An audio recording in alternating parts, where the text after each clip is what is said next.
Welcome back into part 5 of 5. Let's hope. Okay, the 13th tribe we're going to talk about, where the Khazarian barbarians are still alive.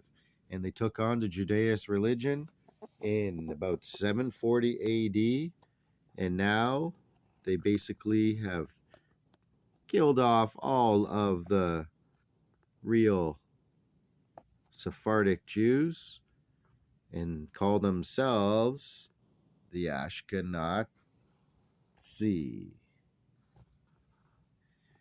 They hide behind a part of Ashkenazim, a small clan of Germanic Jews, but those were not the Ashkenazi that later took on the Judean religion in 740 AD. And let me just show you this. To prove my point, they were taken out, the Sephardic Jews were taken out by the Khazarians. 1930 Sephardics are now only 10% of world Jewry. In the 1700s, 50% of world Jewish population Sephardic. From now on, Ashkenazim have a huge population explosion, whereas Sephardic communities neither grow nor take in many immigrants.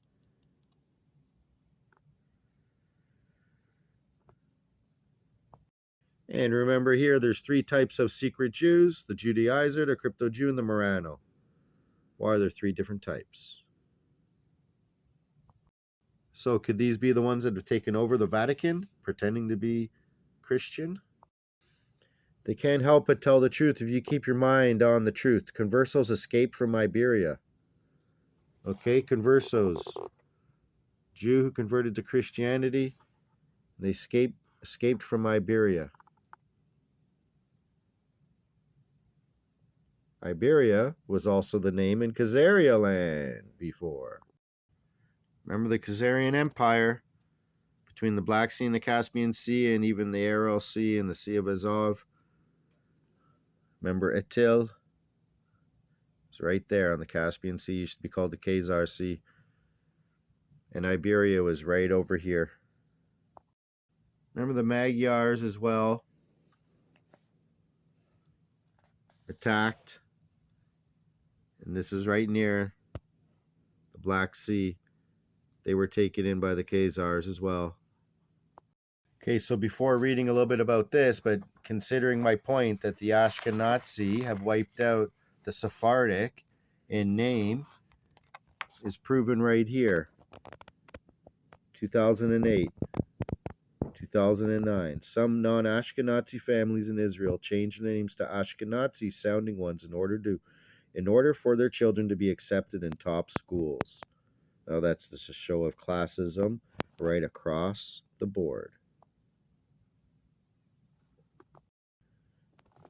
But is that classism or actual racism from Ashkenazi or Khazarian lineage to the true Sephardic Semitic lineage? Because these people don't have actual Semitic blood. Ashkenazis, they don't. They're Eastern European, Asiatic, Turkish, Genghis Khan, Attila the Hun lineage, if you look at it. And Netanyahu doesn't allow people to take a blood test, a DNA test, to see where they came from. He was in the 6-Day War in 1967, Netanyahu. He's been in the army and he's been in politics for now over 60 years, 70 years. Wow. So let's read a little bit about the Khazar Kingdom. The only independent Jewish kingdom outside the land of Israel, the stable, relatively wealthy kingdom of Khazar, between the Black Sea and the Caspian, became Jewish in about 740 CE AD, when, according to tradition, King Bulan converted after listening to a disputation between Islam, Christianity, and Judaism. Sitting on the Silk Road trading route, they're the trade route masters. Khazaria was a buffer between Islam and Christianity and was a tolerant society. Not tolerant at all. They were barbarians. Art, architecture, and industry flourished as well as trade. The major fortress was Sarkal near the Don River, and the city of Kiev was founded by Khazars. See why they're fighting in Ukraine right now. In 1960, Hasdai ibn Shaprut of Cordova began to correspond with Joseph, the Jewish king of Khazaria. Another Joseph. Much of what we now we know about the KHAZARS comes from these letters. From about 965, the Viking Rus began to conquer KHAZAR lands, and by 1100, the kingdom had collapsed. In the 1900s, archaeologists began to discover more about the KHAZARS. The writer Arthur Koestler lost his life, actually, when he revealed the 13th tribe speculated that East European Jewry is mainly descendants from the KHAZARS, but this theory is discounted by most scholars. Of course, they're just going to discount it, but I've showed you how the numbers have risen. All of a sudden, you have 5 million Russian Jews, and you only have a couple 100,000 here, 50,000 there, 20,000 there, all around the Mediterranean that were Sephardic and went to Spain and Portugal.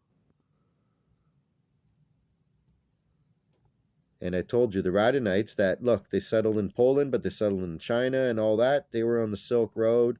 These were the Khazarian merchants that changed their name or changed their religion to say they're Jewish. And then they say they're of that bloodline, but they're not.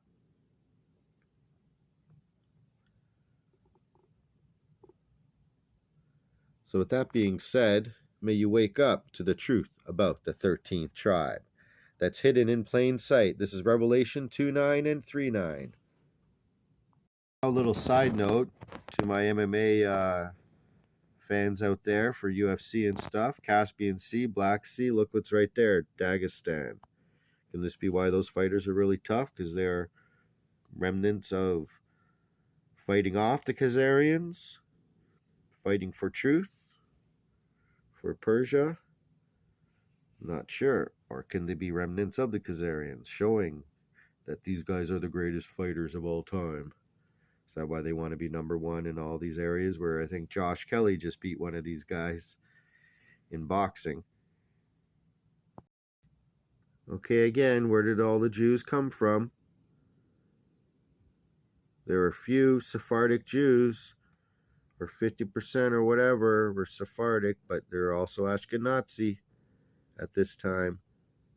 Britain grants official permission for Jewish residents as Britain displays more and more religious tolerance within a century. The number of Jews grows from a couple of hundred to thousands. Migration is mainly from Amsterdam, Germany, and Eastern Europe, showing the Ashkenazis are now allowed in. Riding on the coattails of Revelation 2:9, those that say they are Jews but are not, but are of the synagogue of Satan. Remember, these Khazarians were shamans, which followed pagan rituals of sorcery and bloodletting. So before Zionism took over Palestine in 1898, look, 1880, there are only 25,000 Palestinian Jews there. Where did the 5 million in Russia come from? Well, now you know. The conversos, the conversion from the Khazarian Empire. I have to tell you, the truth has to come out. The KHAZAR Kingdom. Arthur Koestler lost his life back, I think, in the 70s or 80s. He brought this book out. And there it is, The 13th Tribe by Arthur Koestler. When was this? 76. So there you have it. Remember in part 1 I showed you the book that even Muhammad knew of him. The KHAZARS were the third force of the day. They chose a surprising method of resisting pressure, both from Christianity and Islam. They converted to Judaism. In the second part of the book, he speculates about the ultimate faith of KHAZARS and their impact on the racial composition and social heritage of modern Jewry. He produces detailed research to support a theory which could make the term anti-Semitism become void of meaning. SPACEMAN 2.0, and I'm out.